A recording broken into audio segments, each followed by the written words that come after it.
تو لوگ کہتے ہیں ہم نے عجیب منظر دیکھا، 100 سال کے پیر جماعت علی شاہ صاحب پگڑی ہاتھ میں پکڑی اور کتے کے پیچھے بھاگنا شروع کر دیا، دوڑ کے کتے کو اٹھا کے لائے اور یوں اس کو سینے سے لگایا. پھر پیر صاحب نا اس کتے کو اپنی رہائش گاہ پہ لے گئے، پھر اپنی پگڑی کھول کے نا تو اس کی پٹی کی، پھر دودھ کا پیالہ اس کے آگے رکھا. جب کتے نے دودھ پی لیا تو پیر جماعت علی شاہ صاحب نے ہاتھ باندھے، کہنے لگے مدینے کے کتے نبی پاک کی بارگاہ میں میری شکایت نہ کر دینا، حضور کی بارگاہ میں شکایت نہ کرنا کہ یا رسول اللہ یہ آتے ہیں حاضری دینے اور ہمیں تکلیف دیتے ہیں، میری شکایت نہ کرنا مصطفیٰ کریم کی بارگاہ میں، میں نے نہیں اسے کہا تھا، اس سے بھول ہو گئی، میں معافی مانگتا ہوں. میرے عزیزو، وہاں درد تھا، وہاں سوز تھا، وہاں پیار تھا، وہاں محبت تھی، لیکن ہمارے رویے انسانوں کے حق میں تو کیا جانوروں کے حق میں سخت سے سخت تر ہوتے جا رہے ہیں. ہم نے اپنے شوق سے جانور لڑانے شروع کر دیے، کبوتر اڑانے شروع کر دیے، تباہی پر تباہی کا ماحول ہم فراہم کرتے جا رہے ہیں. ان سے پیار کریں، ان کو آسانی دینے کی کوشش کریں، انہیں قید نہ کریں، انہیں رہا کریں، ان پر وہ والی نظر کریں جو میرے رسول رحمت علیہ الصلوۃ والسلام نے ہمیں سکھائی ہے. ان پر زیادہ بوجھ نہ ڈالیں. آپ تو اس خوبصورت دین کے ماننے والے ہیں جس دین کے رسول نے چھوٹی چھوٹی چیزوں کی بابت سمجھداری کا مظاہرہ کرنے کا حکم دیا. جانوروں نے تو میرے نبی پاک کی غلامی بڑی کی ہے. بتا ہے جانور حضور سے بڑا پیار کرتے تھے، بڑا پیار کرتے تھے. حضور کا ایک گدھا تھا جس کو دراز گوش کہا جاتا ہے، اس کے لمبے لمبے کان تھے تو دراز گوش شریف. حضور کسی کو بلانے بھیجتے تھے تو صحابی کے دروازے پہ جا کے سر مارا کرتا تھا، اور صحابہ کہتے جب اسے دیکھتے تو سمجھ آتا تھی نبی پاک نے بلایا ہے. حضور کی ایک اونٹنی تھی نبی پاک علیہ السلام، تو میرے مصطفیٰ کریم علیہ السلام آواز دیتے تھے تو بیٹھ جاتی تھی، بلاتے تھے تو آ جاتی تھی. حضور کا وصال ہوا تو سیدہ فاطمہ کے دروازے پہ جا کے بیٹھ گئی، اور جب تک نہیں اٹھی جب تک اس اونٹنی کی روح پرواز نہیں کر گئی.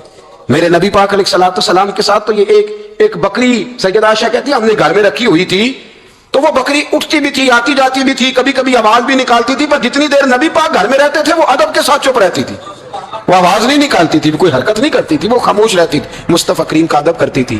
جانوروں سے حضور نے پیار کیا، جانوروں نے میرے نبی کا ادب کیا. غار ثور میں سب سے زیادہ جس کان نے کافروں کی آنکھوں پہ پٹی باندھی وہ کبوتری کے انڈے ہی تو تھے، وہ کبوتری کے انڈے ہی تو تھے. اس نے آ کے جالا، وہی فوری طور پر آ کے مکڑی نے جالا بنا، اس کے اندر کبوتری نے انڈے دیے، اور جب ابو جہل کہنے لگا نا اندر گھسو دیکھو اندر جا کے غار کے، تو اس کے اپنے لوگوں سے کہنے لگے تو پاگل ہو گیا ہے، اگر کل یہاں سے کوئی گزرا ہوتا تو یہ جالا جو تھا یہ ٹوٹا ہوا ہوتا، یہ انڈے گرے ہوئے ہوتے، پتہ نہیں کب سے کوئی اندر نہیں گیا، تبھی تو یہاں جالا تنا ہوا ہے مکڑی نے، تبھی تو یہاں انڈے ہیں. اور میرے بھائیوں ان جانوروں نے امداد کی، انہوں نے مدد کی. حضرت خالد بن ولید رضی اللہ تعالیٰ عنہ ایک گھوڑے پر سوار تھے، گھوڑے پر جنگ ہو رہی تھی تو گھوڑا تھک گیا. اب خالد بن ولید تو اللہ کی تلوار تھے، وہ تو تھکتے ہی نہیں تھے، گھوڑا تھک گیا. اب دوسری سواری دور تھی تو جناب خالد بن ولید گھوڑے کے کان میں کہنے لگے اگر تو نے آج میرا ساتھ نہ دیا تو میں قیامت کے دن اللہ کی بارگاہ میں تیری شکایت کروں گا کہ اللہ اس نے میرا جہاد میں ساتھ ہی نہیں دیا. جناب خالد بن ولید کے ساتھ والے کہتے ہیں کیا کان میں آپ نے کہا کہ گھوڑا اتنا بھاگتا تھا کہ پیچھے مڑتا ہی نہیں تھا، وہ سرپٹ دوڑتا تھا.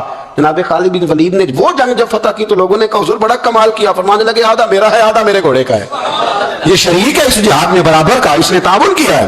تو یہ مخلوق اللہ کی تو شامل حال رہی، انہوں نے تو امداد کری میرے بھائی. اور ہمارے رویے ان کے بارے میں اتنے سخت ہو گئے، اتنے زبردست ہو گئے. دیکھو نا میں اس ملک میں اس وطن کی بات کرتا ہوں جو دین کے نام پہ بنا ہے اور جہاں گھوڑوں کو اب نچایا جانے لگا ہے. اب گھوڑے نچانے کے لیے پیدا کیے گئے. میں بتا چکا ہوں کہ یہ تو سواریوں کا جانور تھا، اس کو نچایا جاتا ہے. یہ چودھری ہونے کی علامت، یہ مالدار ہونے کی علامت. یہ سیٹ کے بچے کی شادی ہو تو گھوڑے نچائے جائیں گے. یہ ملانگ تلانگ جو میلے ٹھیلے کرتے ہیں، جب بابے کا عرس لگے گا تو گھوڑا نچایا جائے گا. جانور اس لیے یہ خرافات ہے ساری، یہ دین کے مترادف ہیں. ان باتوں کو سمجھیں، ان پر عمل کریں. یہ سارا ہمارے دین کا نصاب ہے. کیونکہ یہ مضمون تھوڑے خشک ہوتے ہیں نا، اس لیے ہمارے ہاں بیان نہیں ہوتے، لیکن ان کی ضرورت بڑی سخت ہے، ان کی حاجت ہے. ان مسائل پر ضرور ہمیں توجہ کرنی چاہیے. پورے باب ہیں کتب حدیث کے اندر. میں بھی وہی بات کر سکتا تھا جو پچھلے سال میں نے اس مہینے میں کی تھی. ہر مہینے کے عنوانات سمجھ میں آتے ہیں، وہ تیار پڑے ہوتے ہیں، وہ بیان کرنے مشکل نہیں ہوتے. لیکن کبھی کبھی دل سے یہ آواز اٹھتی ہے کہ جو باتیں نہیں ہیں پتہ، ان کا بھی تو پتہ ہونا چاہیے نا میرے بھائی. ہو سکتا ہے، ممکن ہے کسی آدمی کے دل میں کوئی بات بیٹھ جائے، اور ممکن ہے وہ کسی کو سمجھانے میں، آگے بتانے میں فارورڈ کرنے، ویسے بھی اچھی باتیں بھی آپ فارورڈ کرنی شروع کریں. بات آ گئی ہے تو میں چلو کر دیتا ہوں. کوئی ضروری بات ہے کہ ہم نے اپنی سیاسی پارٹی کا دفاع کرنا ہے اور مخالف کی غیبت ہر وقت کرنی ہے؟ مثلا کیا ہو جائے گا اس سے؟ کیا انقلاب ہم نے کر لیا ہے؟ کیا ہم نے حق بات کہیں، جہاں ضرورت ہو وہاں کریں، لیکن سوشل میڈیا اگر ہمارے ہاتھوں میں آئے تو تباہی کے لیے تو نہیں نہ آیا. یہاں اچھی فوٹو لگا کے ایک فوٹو ادھر سے کھینچ کے لگا لو، ایک ادھر سے کھینچ کے لگا لو، ایک ادھر سے. اب تو میں پریشان ہو جاتا ہوں. اب آپ جب کسی کے قابو آ گئے تو وہ مطلب آپ سے سب سے پہلے مطالبہ یہ کرے گا کہ ابے کے ساتھ بھی فوٹو لینی ہے، دادا کے ساتھ بھی لینی ہے، ماموں کے ساتھ بھی لینی ہے، چاچا کے ساتھ بھی لینی ہے، بچوں کے ساتھ بھی لینی ہے، ایک دائیں سے لینی ہے، ایک بائیں سے. اس کام کے لیے کفر کے سامنے دین کا پیغام پہنچانے کا مؤثر ذریعہ ہے نبی پاک کی حدیثوں کو انگلش میں ٹرانسلیٹ کر کے آگے فارورڈ کریں. جو ڈچ جانتے ہیں وہ اس زبان میں بات آگے پہنچائیں. جو لوگ جو ہے وہ فارسی سے متعلقہ ہے وہ ان چیزوں کو آگے. یہ تو آپ کے پاس ایک بڑا مناسب ذریعہ ہے. وہاں آپ جو ہے وہ فنی ویڈیو آگے بھیج رہے ہیں، وہاں آپ غلط چیزوں کو آگے پہنچا رہے ہیں. آپ کس کام میں لوگوں کو آگے شریک ہو رہے ہیں؟ اور مطلب کئی دفعہ تکلیف ہوتی ہے، اس پر لکھا ہوا ہے فنی مولوی، یعنی مولوی بھی فنی ہوتا ہے، یعنی یہ بھی کام ہوگا.